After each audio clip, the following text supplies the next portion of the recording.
नमस्कार। झारखंड में 13 नवंबर को होने वाले प्रथम चरण के चुनाव के प्रचार का शोर थम गया है।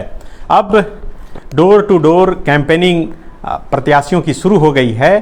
चुनाव के प्रचार का शोर थमने के साथ ही सब लोगों के मन में ये सवाल उठने लगा है कि आखिर झारखंड में इस बार क्या होगा, किसकी सरकार बनेगी। लेकिन जिन 43 सीटों पर प्रचार का शोर थमा है, 13 नवंबर को जिन 43 सीटों पर चुनाव होना है, उसको लेकर विस्तृत जानकारी हम आप तक पहुंचाएंगे कि आखिर कौन सी सीट पर कौन आमने सामने है और कौन सी सीट पर किस पार्टी की मजबूत तैयारी है। आज भी प्रचार का शोर थमने से पहले राजनीति जो है वो बहुत गर्म हुई। आपने देखा कि किस तरह से योगी आदित्यनाथ, हेमंता बिस्वा शर्मा, मोहन यादव, अमित शाह के साथ साथ तमाम बड़े नेता लगातार कैंपेनिंग कर रहे हैं और सभा को संबोधित कर रहे हैं। दूसरी तरफ मल्लिकार्जुन खड़गे, मुख्यमंत्री हेमंत सोरेन, कल्पना सोरेन की लगातार सभाएं हो रही है। कल्पना सोरेन ने ये सोशल मीडिया के जरिए जानकारी भी साझा की कि उनके हेलीकॉप्टर को नहीं उड़ने दिया गया, फ़ोन से उन्होंने सभा को संबोधित किया। और दूसरी तरफ भारतीय जनता पार्टी के तमाम नेता हेमंत सोरेन की सरकार पर सीधे तौर पर निशाना साध रहे हैं। अब जब प्रचार का शोर थम गया है, अब 13 तारीख को मतदान होना है, अब उससे पहले हर चौक चौराहे पर चर्चा शुरू हो गई है कि आखिर इन 43 सीटों पर क्या होगा। हमारे साथ हमारे सहयोगी संजय रंजन है। संजय, पहले तो वो 43 सीट बता दीजिए और उन 43 सीटों पर बताइए कि कौन है आमने सामने। देखिए, वो जो 43 सीटें हैं सनी, जिसपे 13 नवंबर को मतदान होना है, उसमें 20 जो ट्राइबल सीटें हैं जो सुरक्षित है आदिवासियों के लिए वो है, और 6 अनुसूचित जन जाति के लिए जो है एससी कैटेगरी के लिए 6 रिजर्व है। टोटल 683 उम्मीदवार हैं जो अपनी किस्मत आजमा रहे हैं अलग अलग पार्टियों से।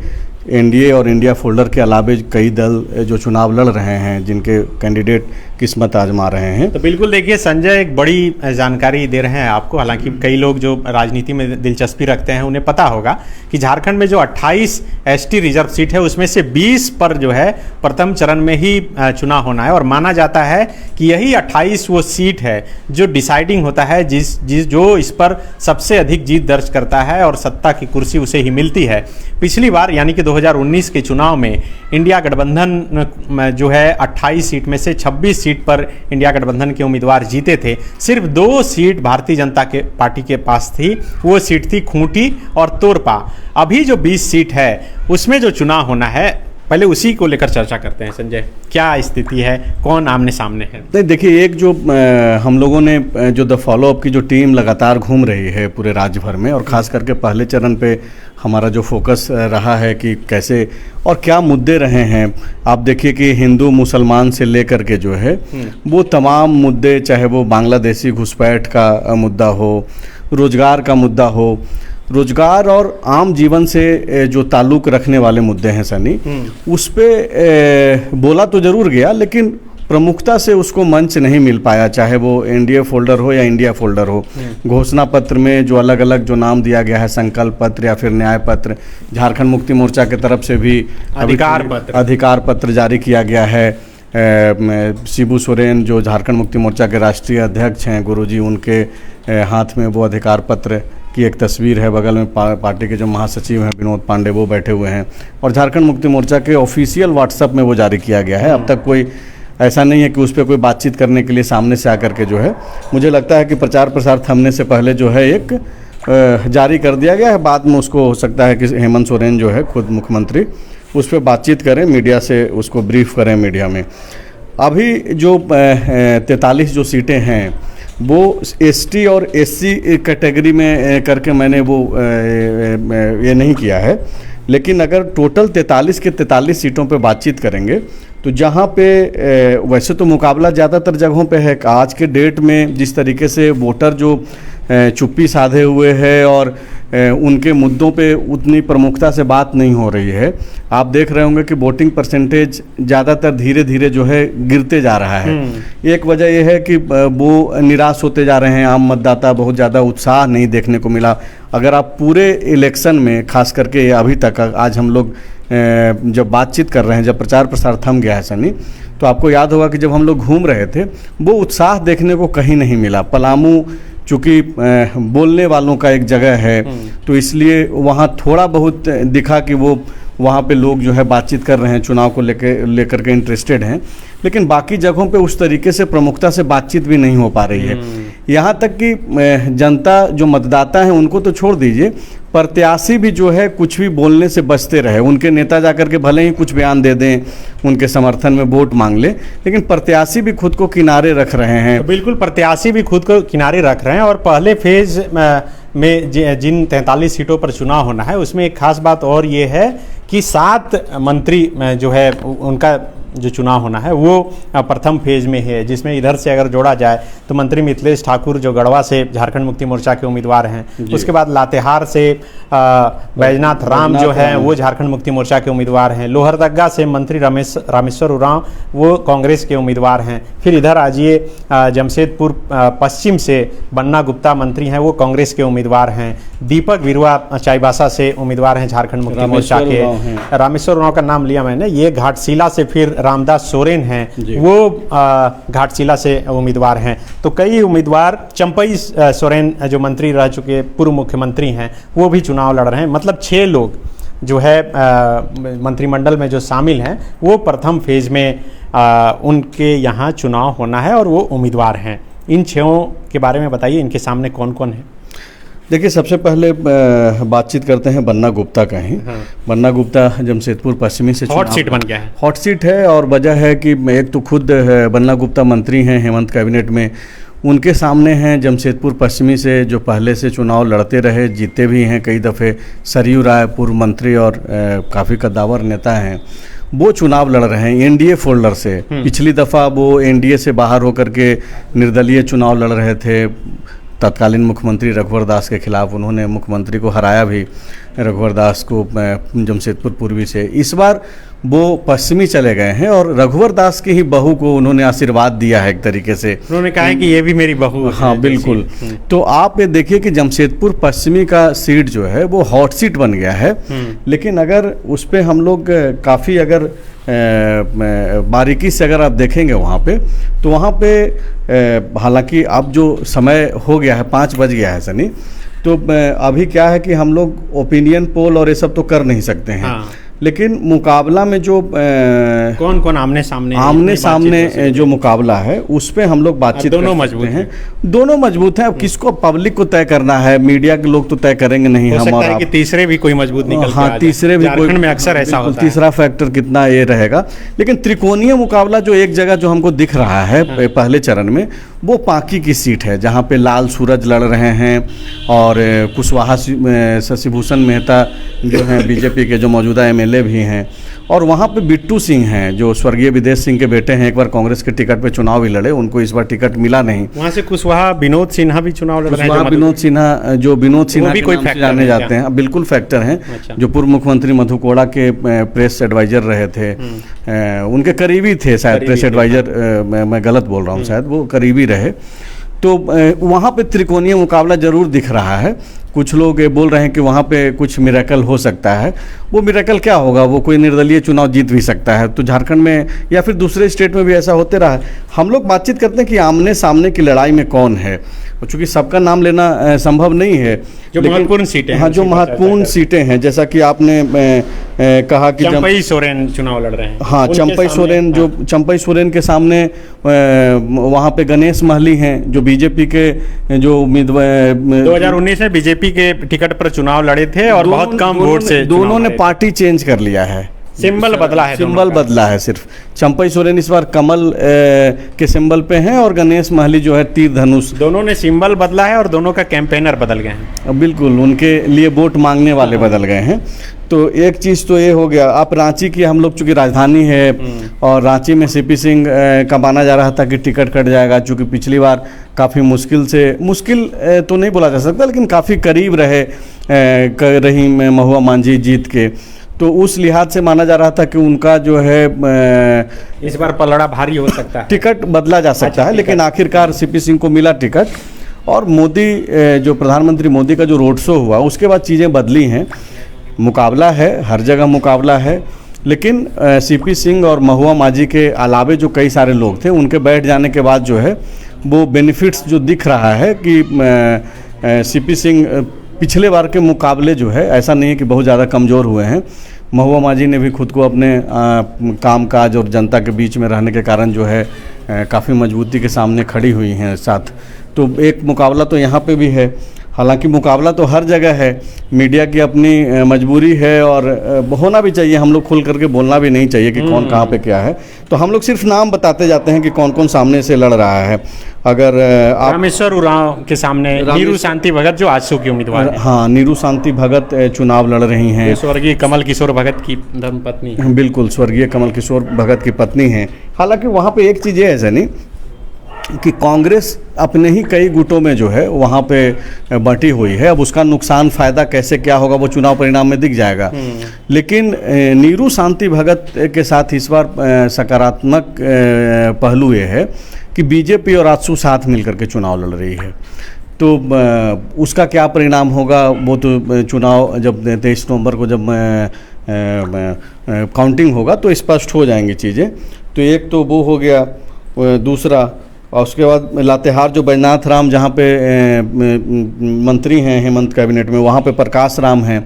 प्रकाश राम भी जीतते रहे हैं लातेहार से, बीजेपी ने उनको फिर से टिकट दिया है, तो वहाँ भी मुकाबला है। और 2019 में बैजनाथ राम का टिकट कटा था तो वो जेएमएम में शामिल हो गए थे, वहाँ से चुनाव जीते।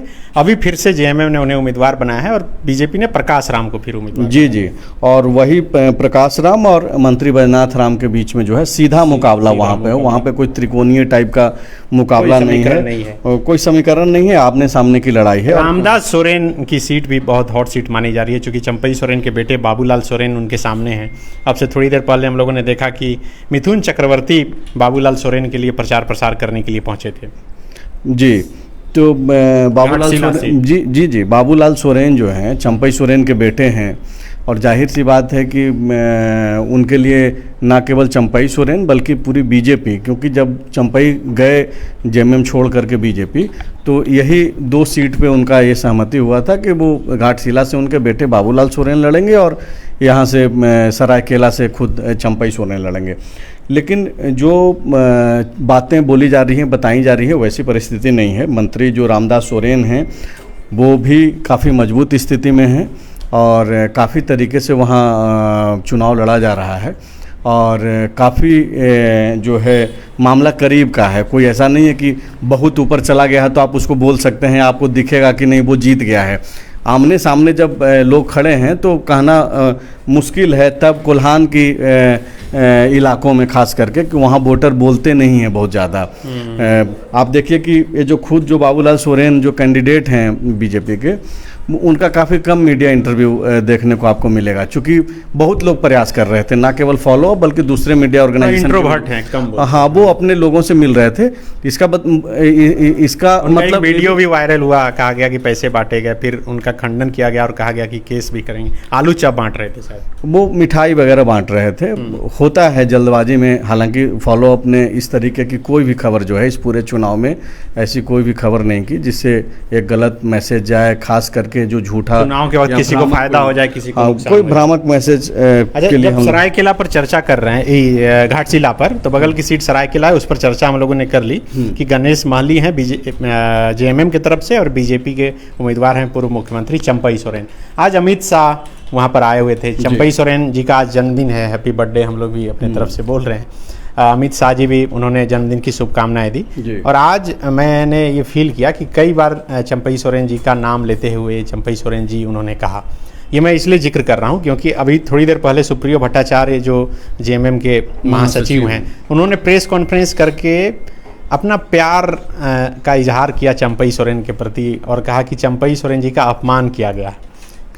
पिछले दिनों जब अमित शाह आए थे तब शिबू सोरेन भी चंपई सोरेन जी को चंपई बोलकर नहीं कभी बुलाए थे, लेकिन अमित शाह जी ने बुलाया। लेकिन आज अमित शाह जी ने चंपई सोरेन जी करीब 10 बार कहा।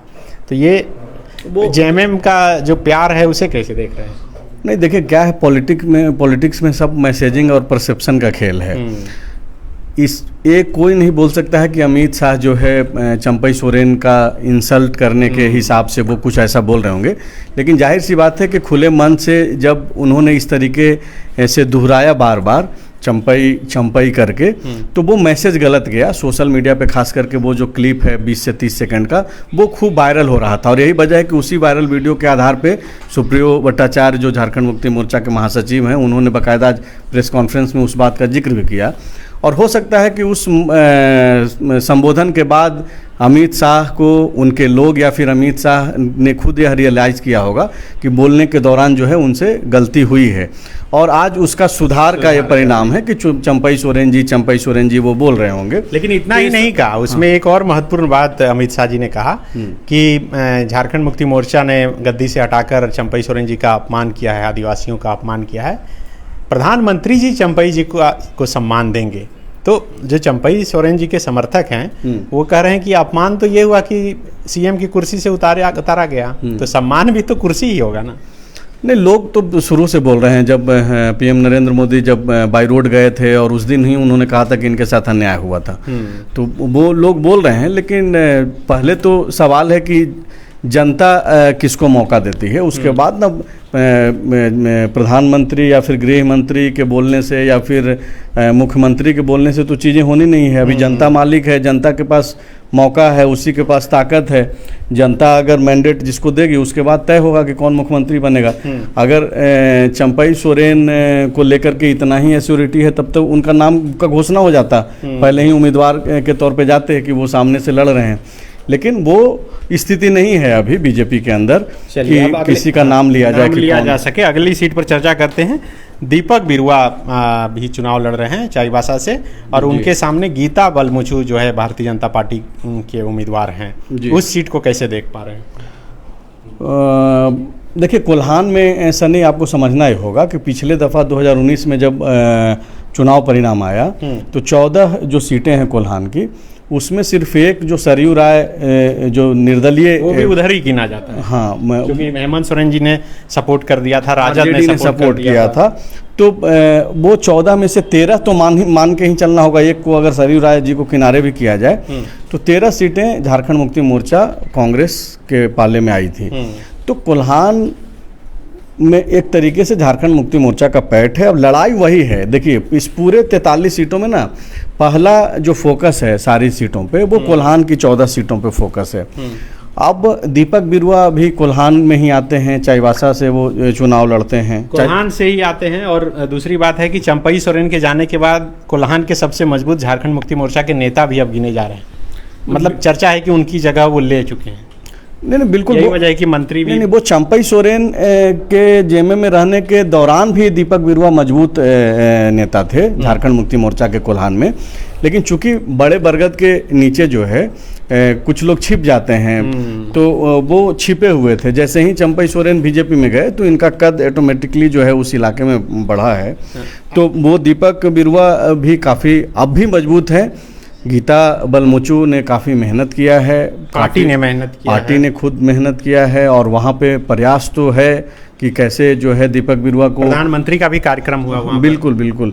देखिए, चाईबासा हमेशा से जो है वो काफ़ी लोकसभा चुनाव में भी राहुल गांधी का भी कार्यक्रम हुआ था और प्रधानमंत्री जी का। अमित शाह ने तो कार्यक्रम की शुरुआत ही पूरे चुनावी लोकसभा चुनाव की शुरुआत ही चाईबासा से किया था। तो इसका फायदा एक हुआ कि जो वहाँ की सांसद थी वो भाजपा में आ गई, लेकिन वो सीट जो कांग्रेस के पास था वो इंडिया फोल्डर में ही रह गया, जेएमएम के पास जो जोबा मांझी। चर्चा चूंकि गीता कोड़ा पर आ गई है तो जगन्नाथपुर से वो चुनाव लड़ रही हैं, उनके बारे में भी बताइए क्या स्थिति है इस बार उनकी? गीता कोड़ा ठीक स्थिति में है, लेकिन वो जगन्नाथपुर जहाँ से सोनाराम सिंकू हैं अभी एमएलए झारखंड मुक्ति मोर्चा के, उनके सामने। हाँ, तो सोनाराम सिंकू भी बहुत कमज़ोर नहीं हुए हैं। तो ऐसा नहीं है कि बड़ा नाम के सामने जो है, जैसे आप सरायकेला की जो सीट है, ये बहुत सारे लोग जो है दूसरे तरीके से जो देख रहे हैं कि चंपई सोरेन लड़ रहे हैं। गणेश महली जो अब तक संगठन के ही लोग के तौर पे रहे भाजपा में और चुनाव लड़ते रहे, लेकिन जीते नहीं।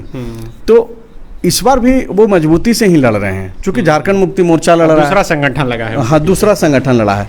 तो क्या होगा अब? देखिए, होता क्या है कि आप हरियाणा का देख लीजिए एग्जाम्पल, कई जगहों का एग्जाम्पल देख लीजिए। अगर हम लोग ये जल्दबाजी कर लें और हम लोग ये बोल दें कि कौन जीत रहा है, नहीं, अगर जो लोग बोल रहे हैं जैसे कल एक न्यूज़ चैनल का जो सर्वे आया, ओपिनियन पोल आया, उसी न्यूज़ चैनल का जो ओपिनियन पोल लोकसभा चुनाव के दौरान था वो गलत साबित हो चुका है। कल्पना सोरेन जी ने इसको लेकर ट्वीट कल्पना वही उसी मैं आगे बढ़ने वाला था। कल्पना मुर्मू सोरेन ने इसको लेकर के ट्वीट भी किया, देर रात हालांकि ट्वीट आया, मैं जब सुबह देख रहा था 2 बजे। हाँ, तो आप समझिए कि चीज़ें कैसे जा रही हैं। जनता अब ना जो जेएमएम का वोटर है उससे अब जब बात करने जाएंगे तो वो आपको बता देगा कि वो तो बीजेपी के लिए लगा हुआ है। मतलब हर एक व्यक्ति जो है वो भी अब पार्टी के हिसाब से अपना सोच नहीं, लोग समझदार हैं, क्यों पड़ेंगे चक्कर में।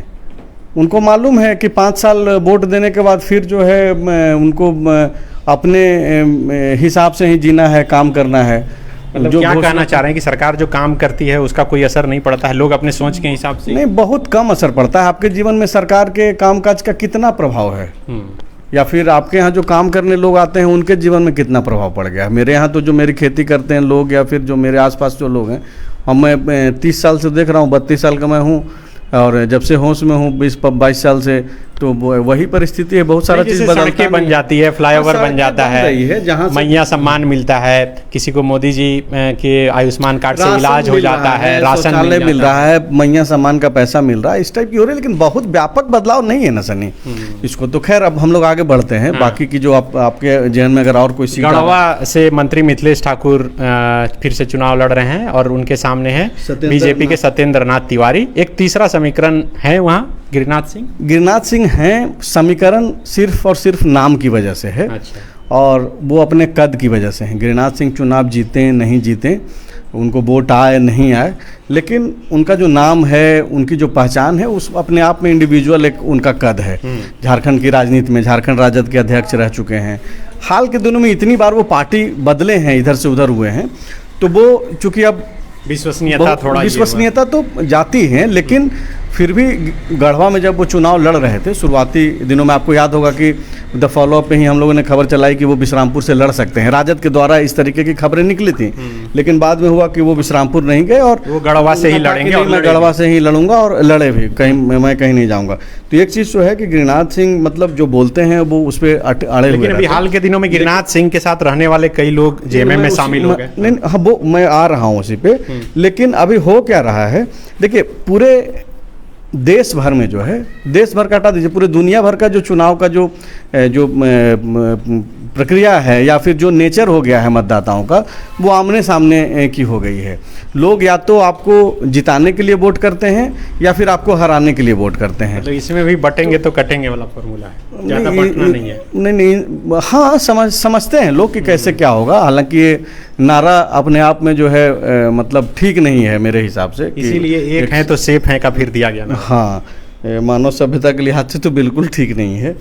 तो आप ये देखिए कि वहाँ पे भी जो है आमने सामने की लड़ाई हो गई है। सत्येंद्र नाथ तिवारी और मिथिलेश ठाकुर, 5 साल जो मिथिलेश ठाकुर ने काम किया है वहाँ पे, उसकी चर्चा जोरों पर है।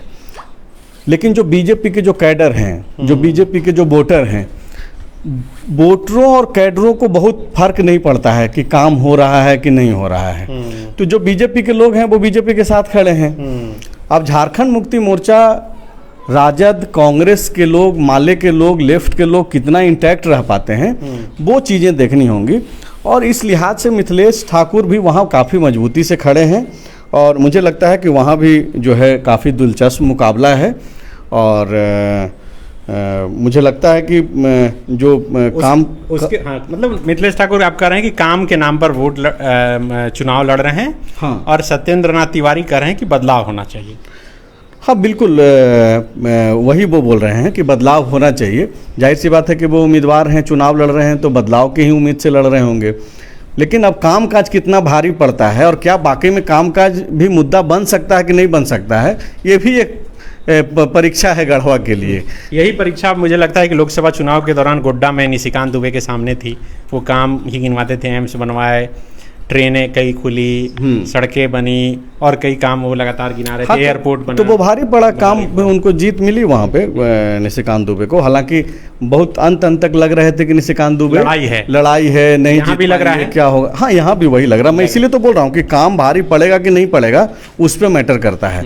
अभी भी मिथिलेश ठाकुर मजबूती से, देखिए 5 साल जब आप रह जाते हैं ना सत्ता में, रघुवर दास भी जब थे, रघुवर दास ने भी ऐसा नहीं है कि वो बहुत काम नहीं किए, लेकिन वो जो नाराजगी थी इस वजह से वो उनका मोशन बन जाता है, मोशन बन जाता है। अच्छा, बगल की सीट पर आते हैं, भवनाथपुर, जहाँ से भानु प्रताप शाही हैं, बहुत मुखर आवाज़, झारखंड विधानसभा के अंदर सरकार पर बहुत तीखा हमला करते हैं। उनके सामने छोटे राजा अनंत प्रताप देव झारखंड मुक्ति मोर्चा के उम्मीदवार हैं जी। वो वहाँ मुकाबला क्या सचमुच में दिलचस्प हो गया है? क्योंकि भानु प्रताप शाही एक बार भी अपना विधानसभा सीट छोड़कर बाहर नहीं निकले, चूँकि उन्हें युवा फेस और अच्छा वक्ता माना जाता था। मैं उम्मीद कर रहा था कि और कई जगह उनका इस्तेमाल किया जा सकता है। आपके सवाल में ही जवाब है। अगर भानु प्रताप शाही अपने क्षेत्र से बाहर नहीं निकल पाए, हालांकि तो कोई भी विधायक नहीं निकला, जाहिर सी बात नहीं, भानु प्रताप शाही वगैरह क्या हैं कि वो लोग एक चेहरा भी हैं बीजेपी के। ठीक है कि उनको मैं नहीं बोल रहा हूँ कि वो मुख्यमंत्री पद के दावेदार हैं या फिर ये हैं, वोकल हैं, पार्टी की बातों को मजबूती से रखते हैं, सदन के अंदर सदन के बाहर। बावजूद इसके उनका इस्तेमाल सिर्फ और सिर्फ अपने ही सीट तक अगर सीमित किया गया तो जाहिर सी बात है कि अनंत प्रताप देव जो झारखंड मुक्ति मोर्चा के कैंडिडेट हैं काफ़ी मजबूती से वहाँ लड़ रहे हैं। आप देख रहे होंगे वहाँ भी लड़ाई टफ है, बहुत टफ है वहाँ। मुझे एक मुख्यमंत्री हेमंत सोरेन की बात याद आ रही है। विधानसभा के अंदर जब लगातार विरोध कर रहे थे भानु प्रताप शाही और कई भारतीय जनता पार्टी के नेता, तब उन्होंने कहा था कि अगली बार विधानसभा तक नहीं पहुँचेंगे आप लोग। ये कॉन्फिडेंस इस था कि, और यही वजह है कि जेएमएम वहाँ पर पूरी तरह से जोर लगा के रखा हुआ है। मुझे नहीं लगता है कि ये सब बातें, चूँकि पॉलिटिकल चीज़ें हैं और सदन के अंदर बोलने के दौरान आप देखते ही हैं कवर करने के, हाँ, वहाँ अग्रेसन में कभी कभी चीज़ें जो है मर्यादा के विपरीत भी चला जाता है, जो कि बिल्कुल नहीं जाना चाहिए। और ये तो कोई अमर्यादित बात थी नहीं, ये तो पॉलिटिकल जो आमना सामना होता है वो हो रहा था। जमशेदपुर पूर्वी की जो सीट है, जहाँ से रघुवर दास जी की बहू, जो रघुवर दास अभी राज्यपाल हैं उड़ीसा के, पूर्णिमा दास लड़ रही हैं और सामने हैं डॉक्टर अजय कुमार। तो यहाँ पे पिछले बार की तरह जो है चीज़ें नहीं हैं जमशेदपुर पूर्वी में। पूर्णिमा दास जो है काफ़ी मजबूती से पहली दफ़ा लड़ रही हैं। हालांकि चुनाव में उनकी व्यवहारिकता को लेकर के तो चर्चा बहुत है कि वो किस तरीके से जाकर के मिल रही हैं लोगों से, काफ़ी खुल करके बोलने में भी एक लग रहा है कि बोलना और उनका व्यवहार को लेकर के चर्चा है।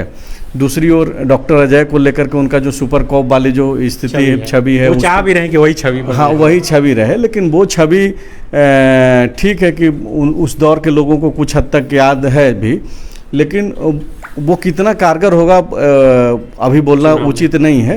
लेकिन लड़ रहे हैं वो भी, हाँ वो भी लड़ रहे हैं। लेकिन वहाँ पिछली बार शायद गौरव वल्लभ वहाँ से लड़े थे, वो बीजेपी में आ गए। जमशेदपुर पूर्वी ये सब जो सीट है सनी, रांची की जो सीट है, ये इस तरीके की जो कई सीटें हैं वहाँ मतलब लोग जो दर्शक हैं वो भी में बदल जाता है, मान करके चलते हैं कि ये सीट जो है, जो जहाँ ज़्यादा बहुत बाजार हावी है तो बीजेपी की ही सीटें रहती हैं। लेकिन यही मानकर तो चला जा रहा था पिछली बार भी। तो सरयू राय भी कोई दूसरे कॉलेज से, स्कूल से तो निकले नहीं हैं। आप देखिए कि फिर से उनकी वापसी हो भी गई है, फिर से सब कुछ होता हुआ जा रहा है, बस कि भाई तुम भी सुरक्षित रहो, हम भी सुरक्षित रहें। तो वो वाली बात है। आगे हम लोग बढ़ते हैं। आगे जो है आप देखिए कौन सी सीट, एक कौन से मंत्री के बारे में हम लोग चर्चा नहीं कर पाए। नहीं, मंत्री के बारे में सब कर लिए। रामेश्वर उरांव, रामदास सोरेन, बन्ना गुप्ता, मिथिलेश ठाकुर, दीपक बिरुवा और बैजनाथ राम। हाँ। इसके अलावा बड़का गांव सीट पर अंबा प्रसाद चुनाव लड़ रही हैं। उनके सामने रोशन लाल चौधरी हैं, जो पहले आजसू में थे। टिकट की घोषणा से कुछ घंटे पहले वो बीजेपी में शामिल हो गए और वो चुनाव सांसद चंद्र प्रकाश चौधरी के बड़े भाई हैं। वहाँ जयराम महतो के बालेश्वर महतो भी चुनाव मैं उसी पे आ रहा था कि बालेश्वर महतो जो हैं जेके जेल केम वाले, देखिए इन इलाकों में जेल केम मैं जहाँ है फैक्टर। अब ये देखिए कि अगर कोई जो इंडिविजुअल कैंडिडेट जो चुनाव लड़ता है वो भी वोट लाता है, लेकिन उससे बड़ा फैक्टर है, वही मैं आगे बढ़ रहा हूँ कि जेल के उसको जो है आगे बढ़ा दे रहा है। तो बड़का गांव, जैसे कुछ सीटों पे ही ये चीज़ें देखने को मिल रही है, तो बड़का गांव पे वो है स्पेस दिख रहा है जेल कैंप को लेकर के। और जयराम की जो सभा हुई है उन इलाकों में और जो कैंपेनिंग का जो ये रहा है, मोड रहा है, उससे ये जरूर रहा है कि ये जो बलराम महतो हैं वो मुझे लगता है कि बीजेपी का वहाँ नुकसान कर सकते हैं। नहीं, वो एक चर्चा ये भी है कि मुकाबला है आमने सामने का, और ये तीसरे कौन बनकर आए हैं।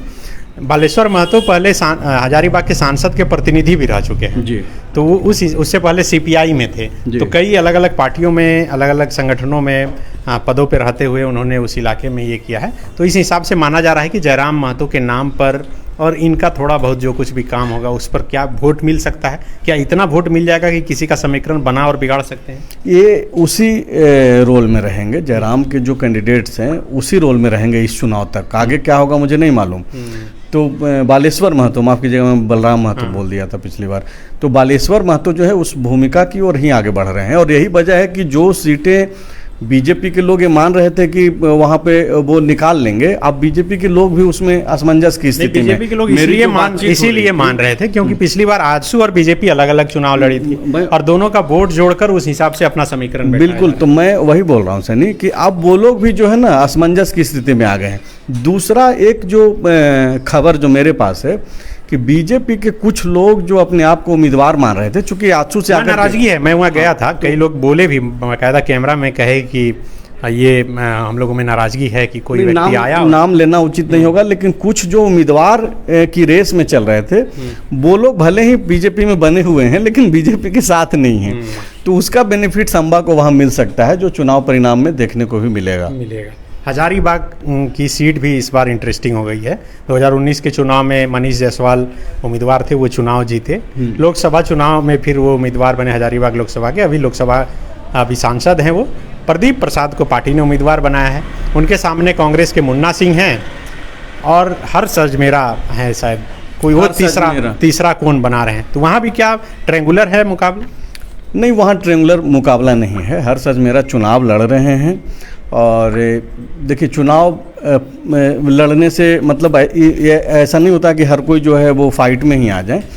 और हर्ष अजमेरा चुनाव लड़ रहे हैं, ठीक बात है, अच्छी बात है, सबको चुनाव लड़ना चाहिए, लेकिन वो परिस्थिति में नहीं हम लोग देख पाए उनको कि वो उस परिस्थिति में आ जाएं। वहाँ पे मुन्ना सिंह, हालांकि हजारीबाग भी बीजेपी की ही सीट मानी जाती है, गढ़ मानी जाती है। एक और डेवलपमेंट है आज इसमें। डेवलपमेंट ये है कि अटल विचार मंच जो यशवंत सिन्हा ने पार्टी बनाई थी, उन्होंने आज समर्थन दे दिया है कई सीटों पर। जैसे हजारीबाग में उन्होंने मुन्ना सिंह को समर्थन दिया है, बरही में उन्होंने अरुण साहू को समर्थन दिया है। इसके अलावा कई और सीटों पर इंडिया गठबंधन के उम्मीदवारों को उन्होंने अपना समर्थन दिया है। यशवंत सिन्हा जिन्होंने अटल विचार मंच बनाया है, तो यशवंत सिन्हा अब की पॉलिटिक्स में कितना वहाँ पे अपनी भूमिका निभा पाएंगे वो देखना होगा। मुझे नहीं लगता है चुनाव में तो बहुत फैक्टर नहीं बने, वो अपनी बूथ पर ही मतलब पीछे रहे जो उम्मीदवार थे। यशवंत सिन्हा की राजनीति में बीजेपी की भूमिका रही है और बीजेपी अब बिल्कुल दोनों बाप बेटे की।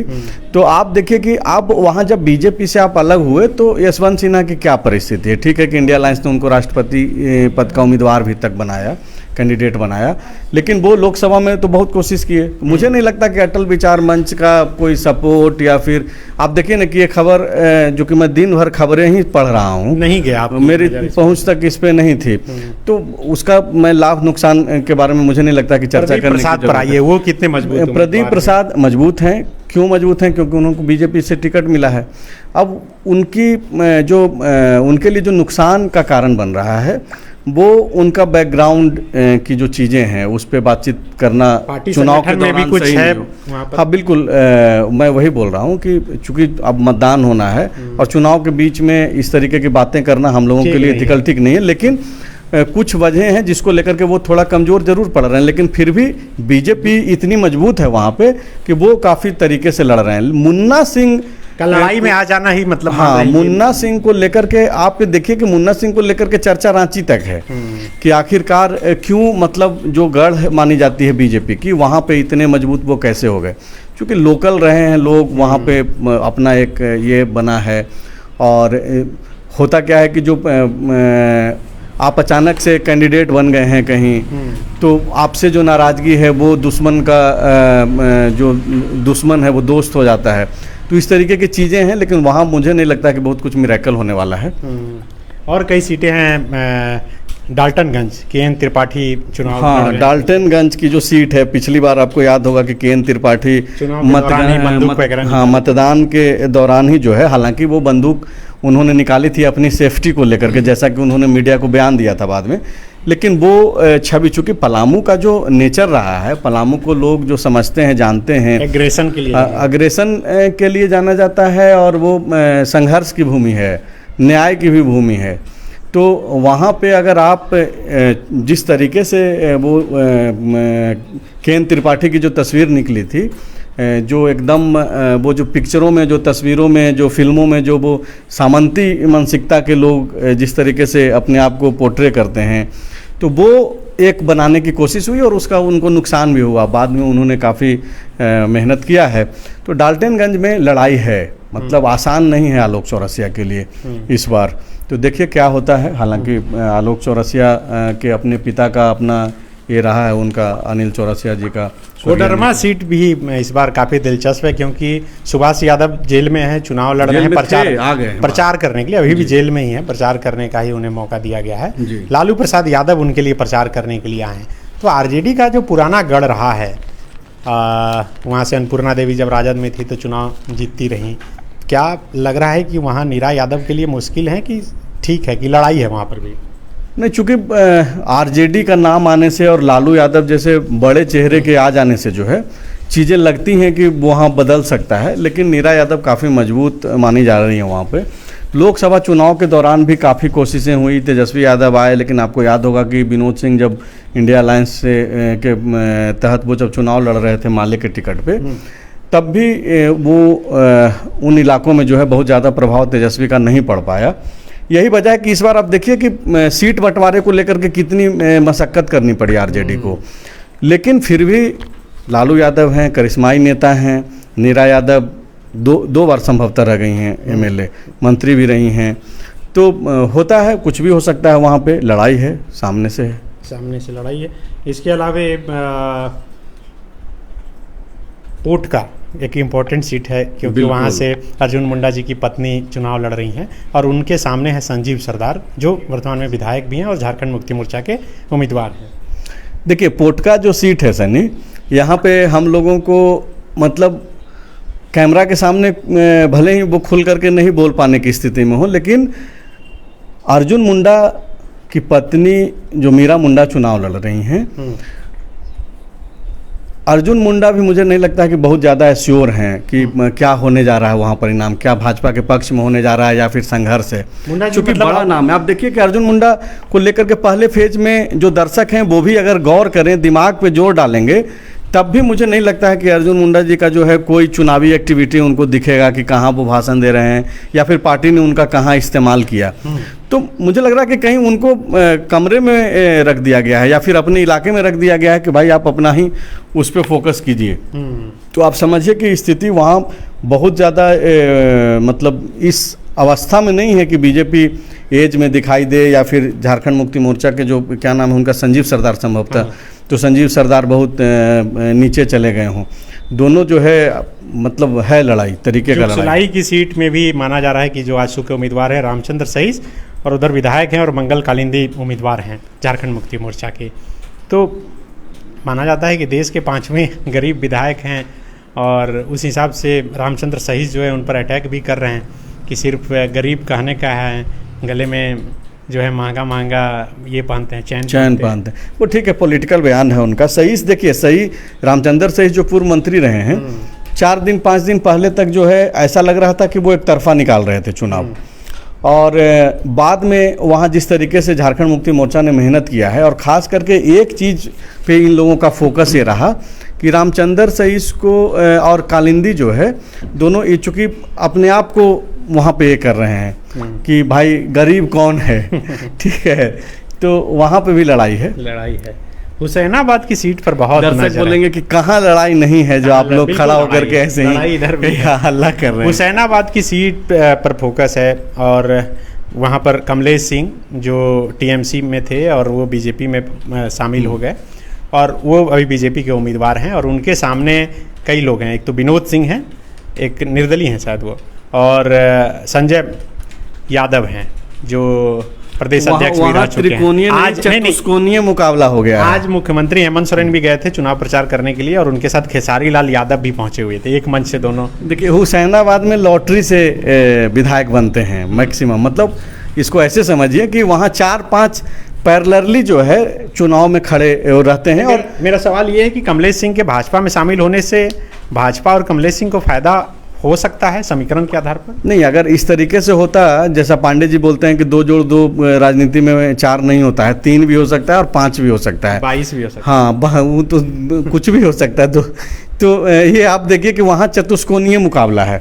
कमलेश सिंह हो गए, संजय सिंह यादव हैं, उसके बाद विनोद सिंह हैं, तीसरे कुशवाहा शिवपूजन मेहता हैं जो बसपा से लड़ रहे हैं चुनाव, तो आजसू में रहे हैं, पहले चुनाव जीते भी हैं। ये तीनों जो है मामला भी दर्ज कराया हेमंता बिश्व शर्मा पर उसी हुसैनाबाद में, जब उन्होंने बयान दिया कि इसका नाम जो है हम बदलेंगे हुसैनाबाद का। वो बहुत सारी चीजें योगी जी भी बदले की सबसे बोले। आज वहाँ आए हुए थे, कार्यक्रम था शायद पांकी में था उनका, हुसैनाबाद में भी था कार्यक्रम उनका। तो उन्होंने कहा कि सबसे अधिक राम मंदिर यही है, तो इसका तो रामनगर नाम होना चाहिए, हुसैनाबाद कैसे हो गया?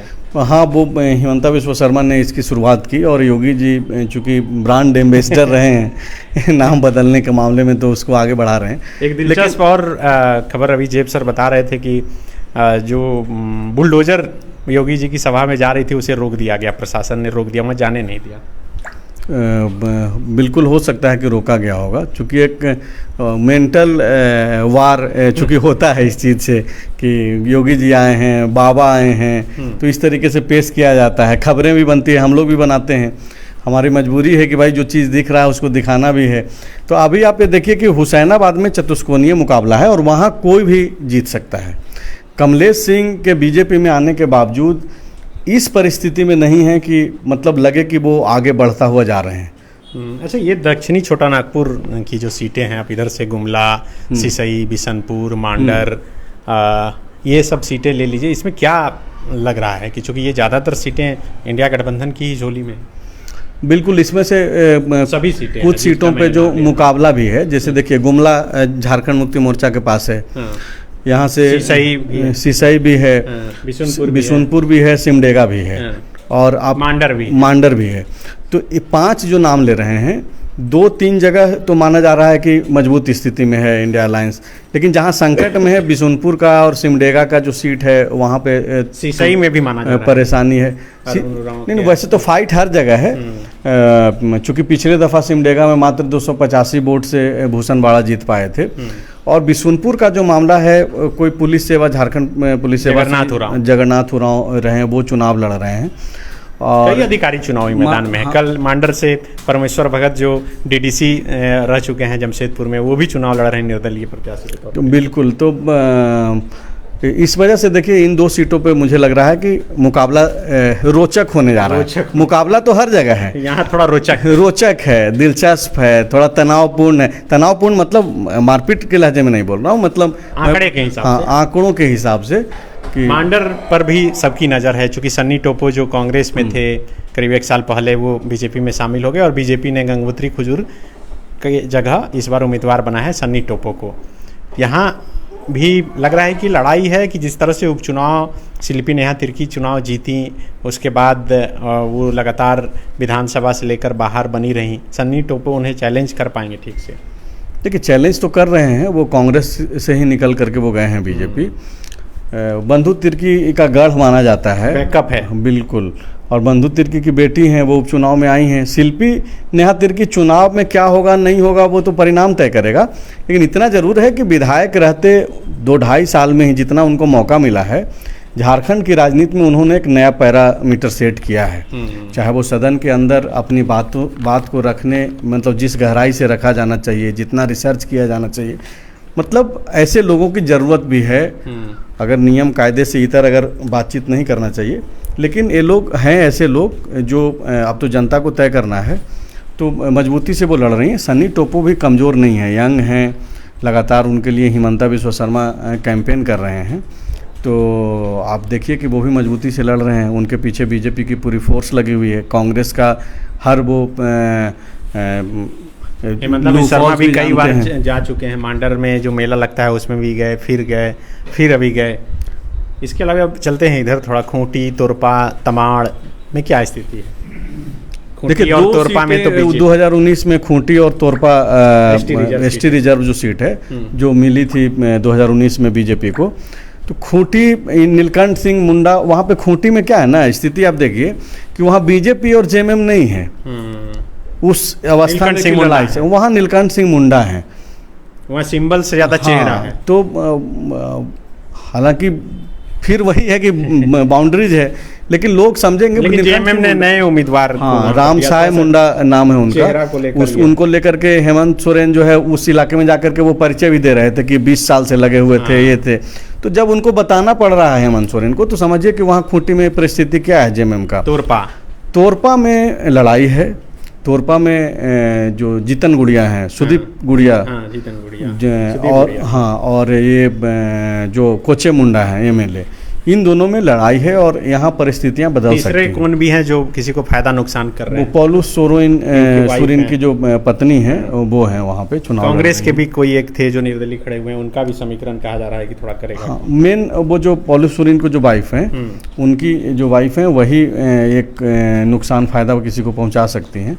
वो देखना होगा कि मतदान केंद्र पे जाते जाते लोगों तक, देखिए अब होता क्या है, जैसे कई आपको लोग मिलेंगे, निशिकांत दुबे को लेकर के लोकसभा का एग्जाम्पल देते हैं, क्योंकि वहाँ मतदान परिणाम आ गया है, आ गया, अब वहाँ पे बातचीत करने में कोई दिक्कत नहीं है। वहाँ होता क्या था, ऐसे ऐसे लोग आपको मिलते थे कि निशिकांत दुबे को लेकर के कि किसी भी कीमत पे नहीं देंगे उनको वोट, बीजेपी से मोहब्बत है, प्रेम है, मोदी जी को मानता था कि जरूरी है, लेकिन निशिकांत जी को नहीं देंगे, ऐसा बोलता था लोग, कैमरा पे बोल देता था। लेकिन उन्हीं में से कई सारे लोग, जिस दिन मतदान हो रहा था, हम लोग जब बातचीत कर रहे थे कि क्या चल रहा है, क्या हो रहा है, किसको वोट पड़ रहा है, क्योंकि हमारा पेशा ही वही है, हमको नज़र रखना है कि कौन क्या कर रहा है। तो उसमें से लोग बोलते थे, कई लोगों ने कहा कि वहाँ जाकर के फिर हिम्मत ये नहीं किया, उंगली नहीं जा रहा है। तो मैक्सिमम लोग तो फिक्स्ड हैं कि कहाँ पे किसको वोट करना है। एक जो बड़ा अच्छा सवाल अभी हम लोग रेड माइक पे जो है यूट्यूब चैनल जो है मुख्यमंत्री हेमंत सोरेन से पूछ रहा था लोग कि 18 से 25 वर्ष वाला 32 वर्ष तक के लोगों के लिए आप क्या करेंगे, क्योंकि यही लोग हैं जो तय करेंगे किधर फ्लक्चुएट करेंगे, चाहे वो युवाओं के नौकरी के मुद्दे पे बातचीत हो, या फिर हिंदू मुस्लिम किसी को नहीं पसंद आ रहा है, कोई लोग है जिसको नारा किसी का नहीं पसंद आ रहा है, किसी का विज्ञापन नहीं पसंद आ रहा है, किसी का एटीट्यूड नहीं पसंद आ रहा है। तो ये सब सारी चीज़ें हैं जो ये सब यूथ लोग जो है ना बहुत सारे बदलाव लाते हैं। मैया आपकी एक स्टोरी में देख रहा था, गुमला से आपने किया था, एक बाइक पे ही 3 लोग बैठे हुए थे, पति पत्नी और उनकी माँ थी या फिर सिस्टर थी, तीनों का अलग अलग राय था। तो हम लोग जब घूमते, तीनों की मंजिल एक थी, हाँ, लेकिन सोच अलग अलग। हाँ, तो मतलब आप देखिए ना, अलग अलग तरीके से लोग सोचते हैं, थोड़ा इंतजार करना पड़ेगा, बाकी अब इंतजार करने दीजिए दर्शक। हटिया आखिर में चर्चा कर लेते हैं। हटिया में मुकाबला काफ़ी दिलचस्प है। अजय नाथ शाहदेव ग्रामीण इलाकों में काफ़ी मजबूती से खड़े हैं, क्योंकि शहरी इलाका में उस तरीके से सेंधमारी करता हुआ मुझे दिखाई नहीं पड़ रहे हैं, क्योंकि हम लोग जिस इलाके में अभी हैं खड़े वो भी हटिया ही हैं। तो उसका कितना असर पड़ता है, खास करके ग्रामीण इलाका क्या वाकई में एक साथ खड़ा हो जाता है। भरत कांसी एक रोल प्ले कर रहे हैं वहाँ पे, मुकाबला आमने सामने का ही है, त्रिकोणीय मुकाबला नहीं है। भरत कांसी ऐसी स्थिति में नहीं है कि वो ले आए वोट इतना और वो सामने से खड़ा हो जाए, लेकिन वो किसका वोट काटेंगे, चूँकि जो बीजेपी के समर्थक हैं और कांग्रेस के समर्थक हैं वो दोनों बोल रहे हैं कि दोनों का वो वोट काटेंगे। तो किसको नुकसान होगा, क्या ग्रामीण एक मुश्त खड़ा हो जाएगा अजय नाथ शाहदेव के साथ, क्योंकि उनके साथ एक इमोशन भी जुड़ गया है। कुछ लोग बोल रहा है कि नहीं इनके साथ तो ये हो जा रहा है, गलत हो जा रहा है। अब देखिए कितना लाभ मिलता है, नुकसान कितना लाभ मिलता है, नुकसान होता है, ये तो देखना होगा। कुल मिला के संजय यही करें कि हटिया में बाजार का वोट जो है वो मायने रखेगा कि वो किधर मूव करता है, और उसके बाद ही ये तय हो पाएगा। तो पूरी बातचीत आप भी अगर सुने होंगे, अगर आप भी कहीं बैठकर सुनकर खुद एनालिसिस कर रहे होंगे, तो ये समझ पा रहे होंगे कि इस बार का जो चुनाव है वो बहुत टफ है प्रत्याशियों के लिए, हम पत्रकारों के लिए, आम व्यक्ति के लिए भी ये एनालिसिस कर पाना किसी भी सीट के लिए कि ये बहुत आसान है। मुझे लगता है कि कोई भी एक सीट ऐसी नहीं है जिस पर कोई खुलकर कह सके कि ये आराम से निकलता हुआ दिख रहा है। तुक्का तो मतलब लगते रहा है, और ओपिनियन पोल और एग्जिट पोल एक तरीके का तुक्का ही है जो कभी कभी सही हो जाता है। अगर 43 सीट में अगर हम बोल दें कि इसमें इतना एनडीए और इतना इंडिया और इतना ये, और अगर वो लग जाए तो अच्छी बात है, लेकिन ग्राउंड पे दावे के साथ तो कोई बोलने की स्थिति में नहीं है। बिल्कुल, ग्राउंड पर दावे के साथ कोई बोलने की स्थिति में नहीं है। अगर आप बोलने की स्थिति में है तो कमेंट करके बताइए, और बताइए कि इस बार क्या कुछ होने जा रहा है। कई लोग कमेंट कर चुके होंगे ऑलरेडी तो लोगों की कमी नहीं है। नहीं, ठीक है, तो उस कमेंट को हम लोग भी देखेंगे और जानना चाहेंगे कि आखिर जनता का मूड क्या है। शुक्रिया।